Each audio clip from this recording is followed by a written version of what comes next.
Hey guys, and welcome back here on German Reacts for another video. My name is Lira and today we're taking a look on football again. Last time we had the game the NCAA wants you to forget. Today it's the game the NFL wants you to forget. I hope you guys enjoy. Make sure to subscribe if you're new to the channel and let's hop into the video. What a short introduction. Squarespace. Whether you need a domain, website, or online. We just saw a guy get hit in the head and he's down, split his head wide open. The fans have got to control themselves. People. This reminds me of the video you saw 2 days ago, I think, where I told you about my club. Are getting hurt. December 16th, 2001 marks a day that the NFL wants you to forget. It was a complete and utter catastrophe. A day where NFL officiating was a total disaster and showed how scary and disgraceful an angry mass of sports fans can be. Are these glass bottles? Are glass bottles allowed in the stadium, or will we learn about that later on? Because glass bottles are not allowed in our soccer, football, so German football stadiums anymore. It's only plastic, and even no plastic bottles, just cups. But first, let me take you back a few years to really put this into context.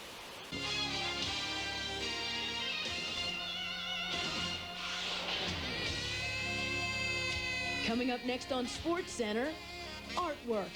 The Browns are indeed coming to Baltimore. The Browns make a run for Baltimore, leaving no joy behind in Cleveland.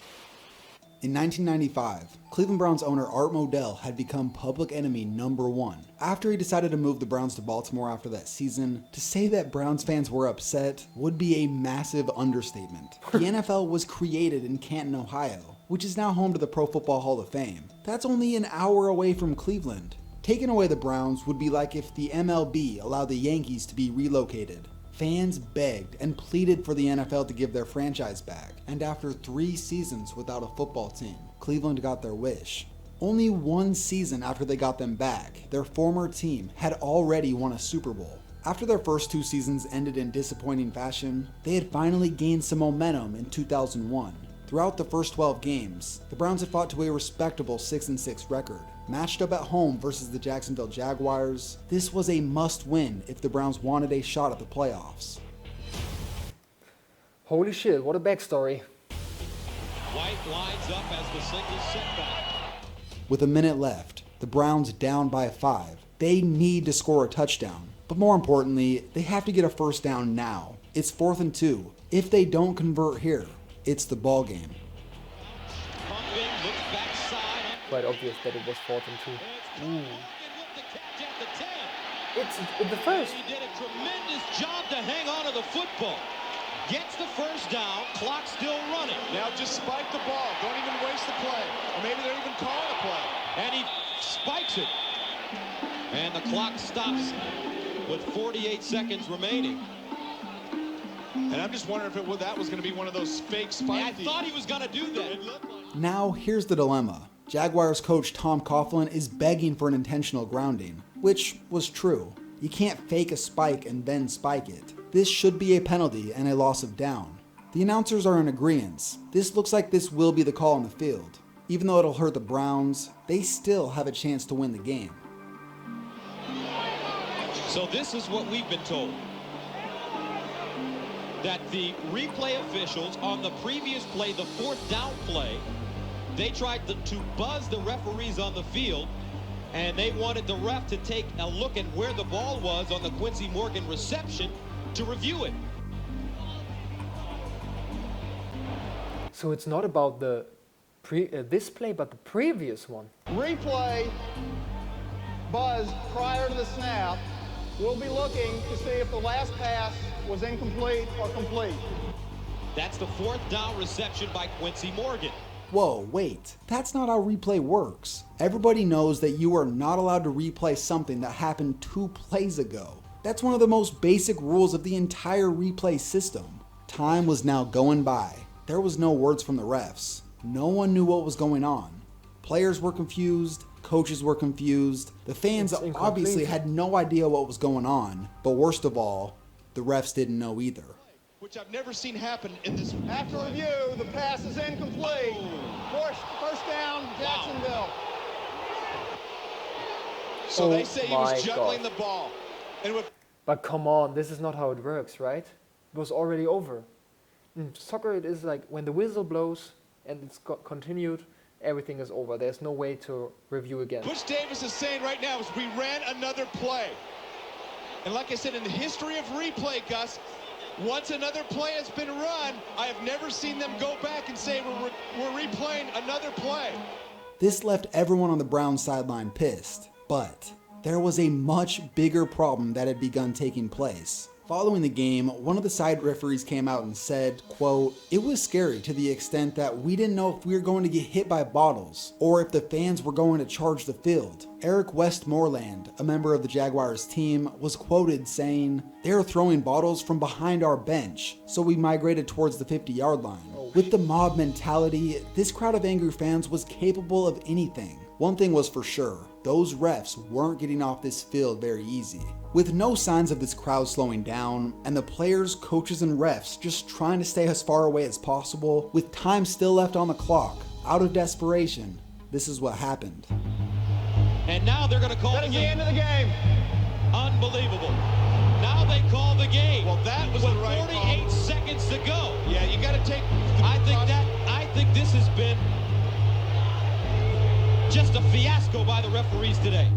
The fans have got They to control themselves. just People end are the getting game? hurt. It's ridiculous. You're only hurting yourself Okay, by but I throwing can stuff on the understand field. pissed. And the officials are pummeled as they head into the locker room, and Butch Davis is speechless.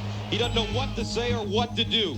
So now, here's the scenario. The refs, players, and coaches had all exited the field and were in their respective locker rooms, many of whom were scared of getting hurt, and at least now they could breathe a little. Oh wait, the league office just called. They're making the teams and the referees go back on the field and finish the game. It had been 20 minutes, and now they're being forced to go back out there and have the Jags take a knee to officially end it. A member of the Browns years later said, quote, "Guys were undressed. Butch had already talked to the team." The Jaguars player from earlier was also quoted saying, "This was a big uproar because the coaches were like, hey, they're still throwing bottles. We don't want the players to go back out there." The league didn't care. Clearly. And here's another twist. Some fans believed that they all came back on the field because they were going to reverse the call. The head of Cleveland's Protective Services came out and said, "When they restarted the game, I think that some fans believed that the referees reversed the decision as far as the play with the receiver.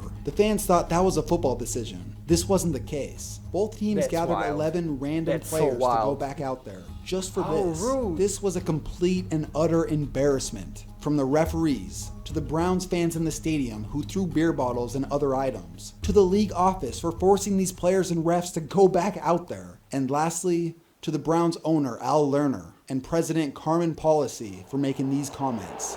As I said, I'm not criticizing our fans at all. Why not? Because I don't think it's appropriate today. It wasn't pleasant. I wouldn't suggest anything like that, but it wasn't World War III.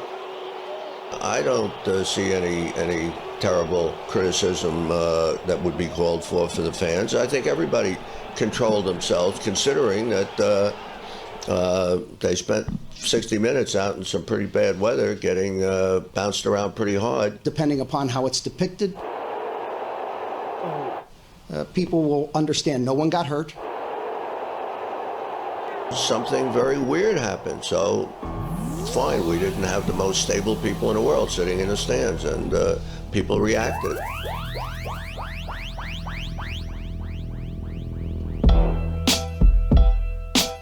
But it wasn't World War III. The fans got to stop throwing crap. We just saw a guy get hit in the head and he's down, split his head wide open.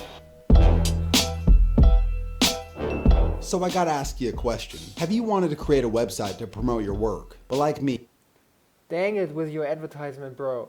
Okay, the video is all over. Holy shit. I mean, yeah, of course I can understand that these guys are really, really pissed. But throwing bottles and taking the risk that somebody gets hurt that's wild. That's too much, I think.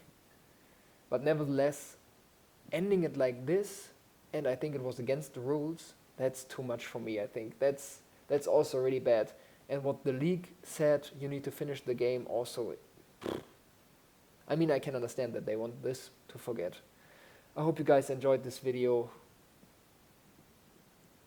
Sometimes I don't understand why sports have this bad side. Make sure to subscribe if you're new to the channel, and see you guys for the next video. Peace.